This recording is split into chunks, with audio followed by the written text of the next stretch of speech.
Hi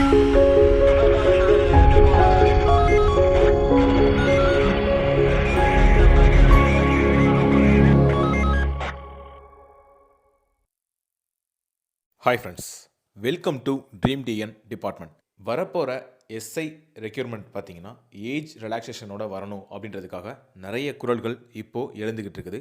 அதை பற்றி தான் இந்த வீடியோவில் நம்ம பார்க்க போகிறோம்.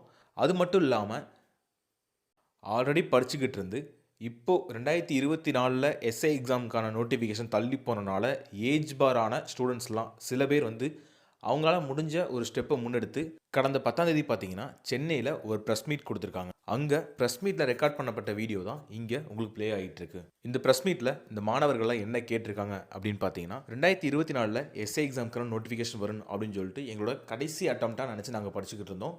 பட் 2024 எஸ்ஐ எக்ஸாம் வரல, தள்ளி போச்சு. சில பல நிர்வாக காரணங்கள் மற்றும் ஏஜ் ரிலாக்ஸேஷனுக்காக நிறைய பேர் கோர்ட் ஆர்டர் இதெல்லாம் வந்துச்சு, அதனால தள்ளி போச்சு. 2025 எஸ்ஐ எக்ஸாமுக்கான ரெக்யூர்மெண்ட் வரப்போகுது. கடந்த வருடம் ரெக்யூர்மெண்ட் ப்ராசஸ் நடந்திருந்தால் சார்பு ஆய்வாளர்களுக்கு 32 வயது அதிகபட்ச வயதாகவும், இரண்டாம் நிலை காவலர்களுக்கு 28 வயது அதிகபட்ச வயதாகவும் எம்பிசி மற்றும் பிசி கேண்டிடேட்ஸ்க்கு நீங்கள் கொடுத்துருப்பீங்க. பட் லாஸ்ட் இயர் ரெக்யூர்மெண்ட் நடக்கலை. கடந்த வருட ரெக்யூர்மெண்ட் ப்ராசஸை தனது கடைசி வாய்ப்பாக எண்ணி படித்து கொண்டிருந்த மாணவர்களுக்கு ஒரு வருஷம் ஏஜ் ரிலாக்ஸேஷன் அதிகமாக கொடுங்க. இப்போது சார்பு ஆய்வாளர் அப்படின்னு பார்த்தீங்கன்னா 33 வயதாகவும், இரண்டாம் நிலை காவலர்கள் அப்படின்னா 29 வயதாகவும் கொடுங்க அப்படின்னு கேட்டிருக்காங்க. உண்மையாகவே சொல்லணும் அப்படின்னு பார்த்தீங்கன்னா, லாஸ்ட் இயர் நோட்டிஃபிகேஷன் தள்ளி போனனால பாதிக்கப்பட்டவர்களில் யார் அப்படின்னு பார்த்தீங்கன்னா, இங்கே நான் கம்யூனிட்டிக்காக பேசுகிறேன் அப்படின்னு நினச்சிக்காதீங்க.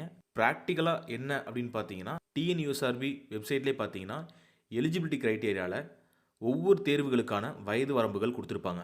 அதில் சார்பு ஆய்வாளர் இந்த தேர்வுகள் எல்லாமே 20 முதல் 30 வயது அப்படின்னு பொதுவாக கொடுத்துட்டு, இரண்டாம் நிலை காவலர்களுக்கு 18 முதல் 26 வயது பொதுவாக கொடுத்துருந்தாங்க. இது எப்போ இருந்து அப்படின்னு பார்த்தீங்கன்னா, before the Covid. After the Covid பார்த்தீங்கன்னா ஒவ்வொரு எக்ஸாமுக்குமே பார்த்தீங்கன்னா 2 இயர்ஸ் ஏஜ் ரிலாக்ஸேஷன் கொடுத்துருந்தாங்க. இப்போ எக்ஸாம்பிளுக்கு எடுத்துக்கணும் அப்படின்னு பார்த்தீங்கன்னா, எஸ்ஐ எக்ஸாமுக்கு 30 வயதுகளாக இருந்த வயது உச்ச வரம்பை 32 வயதாகவும், இரண்டாம் நிலை காவலர்களுக்கு அதிகபட்ச வயதாக இருந்த 26 வயதை 28 வயதாகவும் உயர்த்தினாங்க. அதுலேயும் பார்த்தீங்கன்னா பிசி மற்றும் எம்பிசி கேண்டிடேட்ஸாக இருந்தால் எஸ்ஐ எக்ஸாம் 32 வயது வரையும் ட்ரை பண்ணலாம்.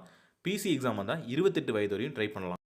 இதே நீங்கள் எஸ்சி அல்லது எஸ்டி கம்யூனிட்டியில் வர கேண்டிடேட்ஸாக இருந்தீங்க அப்படின்னு பார்த்தீங்கன்னா, சார்பு ஆய்வாளர் எக்ஸாம் 35 வயசு வரையும் எழுதலாம்.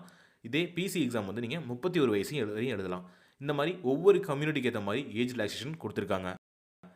பட் இதில் மெயினாக பாதிக்கப்படுறது யார் அப்படின்னு பார்த்தீங்கன்னா, பிசி அண்ட் எம்பிசி கேண்டிடேட்ஸ் தான் ரொம்ப பாதிக்கப்படுறாங்க. ஏன் அப்படின்னு பார்த்தீங்கன்னா, அவங்களுக்கு எஸ்ஐ எக்ஸாமுக்கான அதிகபட்ச வயது உச்ச வரம்பே 32 தான் கொடுத்துருக்காங்க. அதே மாதிரி இரண்டாம் நிலை காவலர்கள், அதாவது பிசி எக்ஸாமுக்கும் பார்த்தீங்கன்னா அதிகபட்ச வயது உச்ச வரம்பு பார்த்தீங்கன்னா 28 வயதாக கொடுத்துருக்காங்க. இப்போது இதுலேருந்து ஒவ்வொரு வருடம் எக்ஸ்ட்ரா ஏஜ் ரிலாக்ஸேஷன் கேட்குறோம். வேற ஒன்று. இது மட்டும் இல்லாமல் பாஜக மாநில தலைவரான அண்ணாமலை அவர்களும் பார்த்தீங்கன்னா எஸ்ஐ எக்ஸாம் உடனடியாக நடத்த வேண்டும் அப்படின்னு சொல்லிட்டு ஒரு கோரிக்கையை முன் வச்சிருக்காங்க.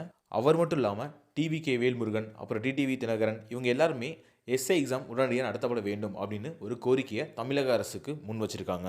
கடந்த ஆண்டு நோட்டிஃபிகேஷன் வராதனால ஏஜ் பார் ஆகிற ஸ்டூடெண்ட்லாம் யாரோ அப்படின்னு எண்ணாமல் அவங்க உங்கள் நண்பர்களாக இருக்கலாம், இல்லை உங்கள் சகோதரர் இருக்கலாம், இல்லை உங்கள் சகோதரரோட நண்பர்களாக இருக்கலாம். அந்த மாதிரி உங்களை சுற்றி இருக்க யாரோ ஒருத்தர் தான் இதனால் பாதிக்கப்பட்டிருக்காங்க. அவங்களுக்காக அவங்க மட்டும் குரல் கொடுத்துட்டு இருக்கும்போது அவங்க கூட சேர்ந்து நம்மளும் குரல் கொடுப்போம்.